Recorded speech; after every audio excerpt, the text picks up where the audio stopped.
Okay, bismillahirrahmanirrahim. Assalamualaikum warahmatullahi wabarakatuh. Apa khabar semua? Jadi, insyaAllah pada hari ini saya hendak berkongsi dengan anda semua berkenaan dengan ilmu. Seperti yang kita tahu, pada hari ini 16 Mei 2020 adalah Hari Guru kepada kita semua.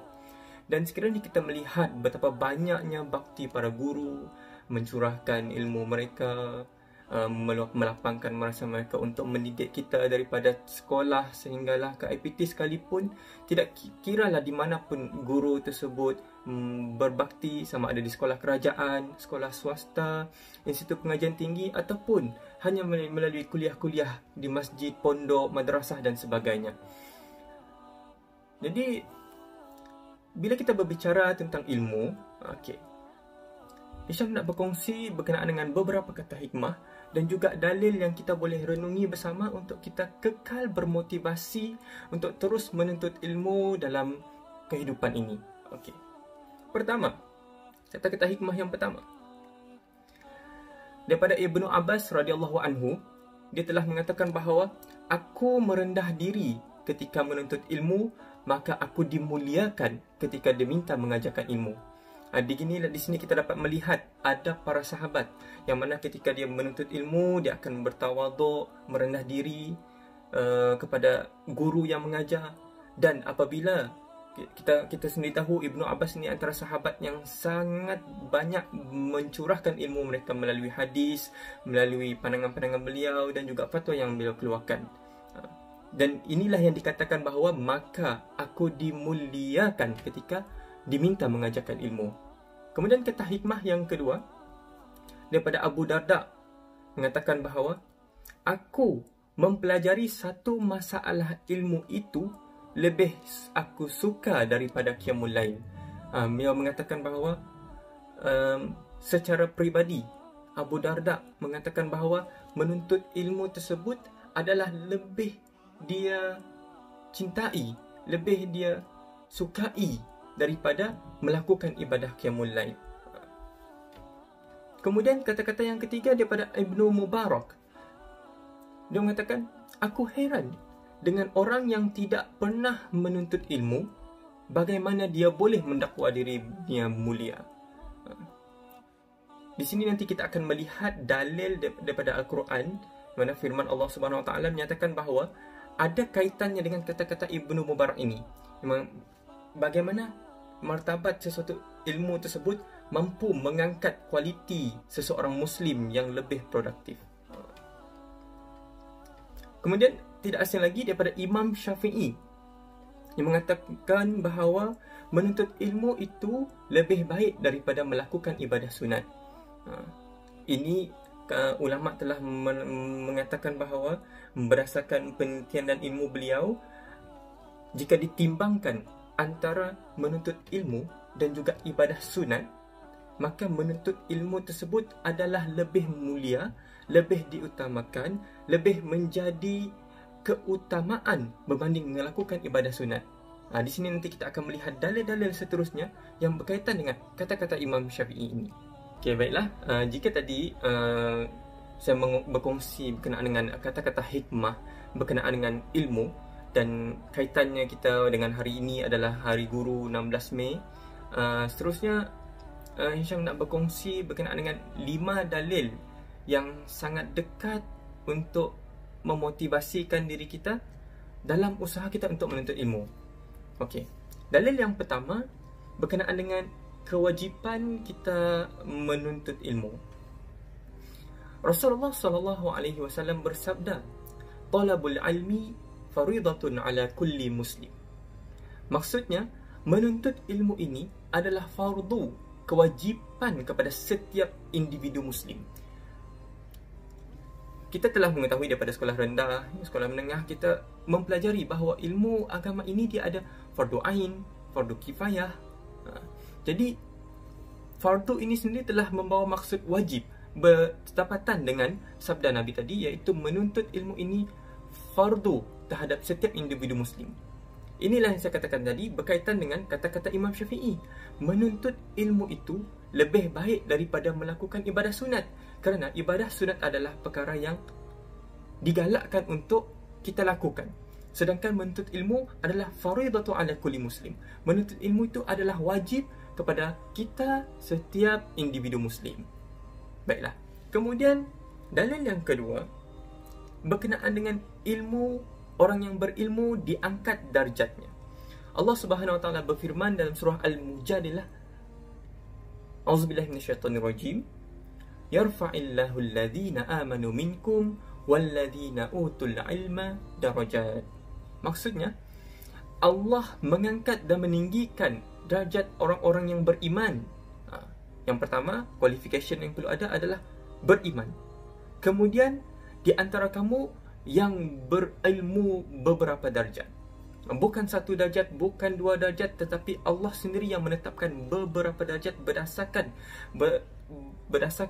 tahap keimanan kita, alladzina amanu, dan juga tahap ilmu kita, alladzina utul ilm. Semakin tinggi darjat keimanan, semakin banyak ilmu yang kita miliki, semakin tinggilah darjat yang Allah akan kurniakan kepada kita. Jadi untuk kita terus memastikan diri kita sentiasa berkualiti di sisi Allah Subhanahu wa taala, tingkatkanlah iman, perbanyakkan lagi usaha untuk menuntut ilmu supaya insya-Allah segala ilmu dan iman yang kita gunakan tadi mampu dibaktikan untuk ummah. Kemudian yang ketiga, orang yang berilmu ini dimudahkan jalannya ke syurga. Kalau kita lihat khusus kepada pelajar Institut Pengajian Tinggi di universiti, mereka pergi meninggalkan keluarga mereka, meninggalkan rumah mereka. Contoh daripada Kuching, Sarawak, pergi ke Kuala Lumpur, pergi ke Kelantan selama 2 tahun, Kuala Lumpur selama 4 tahun lebih untuk menuntut ilmu. Jadi apakah kekuatan dalaman yang kita perlukan supaya usaha kita dalam menuntut ilmu ini terus konsisten, terus istiqamah dan terus sentiasa bersemangat? Okey. Kita boleh pegang terhadap satu hadis Nabi ini. Man salaka tariqan yaltamisu fihi ilman sahhalallahu bihi tariqan ilal jannah. Maksudnya, barang siapa yang menempuh satu jalan untuk menuntut ilmu, maka Allah Subhanahu wa taala akan memudahkan baginya jalan untuk menuju ke syurga. Jumpa je satu jalan untuk menuntut ilmu, jalan ke syurga. Seterusnya, okey, ada kuliah tambahan, ada kelas tafaqquh fiddin, ada kuliah-kuliah ceramah agama maghrib dan isyak di masjid, jalan ke syurga. Start motosikal, bangun pagi, hendak pergi kuliah di kelas pengajian di universiti, jalan ke syurga.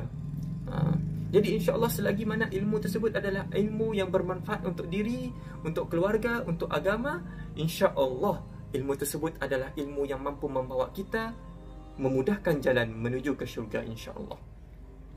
Kemudian dalil yang seterusnya, kenapa ilmu ini sangat penting dan memberikan nilai yang tinggi dalam setiap individu yang memiliki ilmu tersebut? Kerana berdasarkan dalil yang seterusnya, ilmu adalah warisan daripada para anbiya. Sebagaimana ada hadis Nabi SAW, al-ulama warasatul anbiya wa innal anbiya lam yuwarrithu dinaran wala dirhaman walakin warathu al-ilm faman akhadahu akhadha bihazzin wafirin. Maksudnya, para ulama adalah pewaris para nabi. Kita tahu nabi yang terakhir adalah Nabi Muhammad SAW dan tidak ada lagi nabi selepas tersebut. Jadi siapakah yang meneruskan legasi perjuangan nabi ini? Mereka adalah para ulama, mereka yang punya ilmu pengetahuan, ilmu agama yang mantap, kefahaman tentang kehidupan dunia juga mantap, yang mampu digunakan untuk meneruskan risalah kenabian. Para ulama adalah pewaris para nabi. Sesungguhnya para nabi tidak mewariskan dinar ataupun dirham. Nabi tidak mewariskan wang, Nabi tidak mewariskan harta benda, tetapi mewariskan ilmu pengetahuan, ilmu wahyu, Al-Quran dan sebagainya. Maka dari itu, barang siapa yang mengambilnya, ia telah mengambil bahagian yang cukup. Bihazzin wafirin. Jadi bila kita nak meletakkan diri kita sebagai mempunyai kualiti penerus kepada legasi perjuangan Nabi, pastikan diri kita mempunyai ilmu yang mantap. Dan proses untuk menuntut ilmu yang terbaik adalah ketika kita masih muda ini. Manfaatkan masa anda. Dan last but not least, dalil yang hendak Isyam kongsikan dalam video pertama saya bersempena dengan Hari Guru 16 Mei 2020 berkenaan dengan orang berilmu memiliki pahala yang kekal. Jika kita lihat seorang cikgu, seorang guru yang mula mengajar ketika mereka berumur 25 tahun dan sekarang ini telah memiliki fasa ke 55 tahun, ke 60 tahun ataupun dah selepas bersara pun, ilmu yang telah diajar kepada anak-anak murid di sekolah, 1 tahun berapa ratus anak murid yang diajar, tahun seterusnya. Jadi jumlah kumulatif yang ilmu telah dicurahkan oleh seorang guru adalah sangat tinggi, sangat besar dan sangat lumayan sekali ilmu yang mempunyai pahala tersebut. Dan pahala tersebut telah digunakan, telah diperolehi daripada anak-anak murid yang telah memanfaatkan ilmu yang telah dipelajari, dan pahala tersebut kekal sehingga mati. Dalilnya daripada Abu Hurairah radhiyallahu anhu, Rasulullah sallallahu alaihi wasallam bersabda, "Idza matal insan in qata'a amaluhu illa min salatin. Sadaqatin jariyah wa 'ilmin yantafi'u bihi wa waladin salihan yad'u lahu." Maksudnya, apabila matinya seorang insan, apabila matinya seorang anak Adam, maka terputuslah semua amalannya. Amalan-amalan semua terputus, amalan zikir, bacaan Quran, solat dan semua pahala akan terputus. Kecuali 3 perkara. Yang ini Rasulullah telah menjamin 3 perkara ini walaupun kita telah meninggal dunia tidak akan terputus. Pertama, sedekah jariah. Sedekah jariah, sedekah yang sentiasa mengalir, iaitu amalan berwakaf. Kemudian yang kedua yang hendak ditekankan pada kali ini adalah ilmu yang dimanfaatkan. Bila seorang guru mengajar matematik 1 tambah 1 sama dengan 2, anak murid tersebut menggunakan ilmu tersebut untuk berbeli barang. Berapa harga ni kak? Oh, 20 sen, 1 keropok. Lagi ni satu berapa kak? 20 sen, 2 keropok. 20 sen, 40 sen. Ilmu itu dimanfaatkan oleh anak muridnya untuk diamalkan dalam kehidupan dan menguruskan kehidupan beliau berdasarkan ilmu matematik tersebut. Inilah ilmu yang dimanfaatkan. Kemudian yang ketiga adalah doa anak yang soleh. Jadi dalam hadis ini Rasulullah menekankan ilmu yang dimanfaatkan tersebut insya-Allah akan terus berkekalan, terus dimanfaatkan, bahkan terus mengalir selagi mana anak murid tersebut mengamalkan ilmunya dan ilmu tersebut diajarkan kepada anak-anaknya, kepada sahabatnya, kepada generasi yang seterusnya.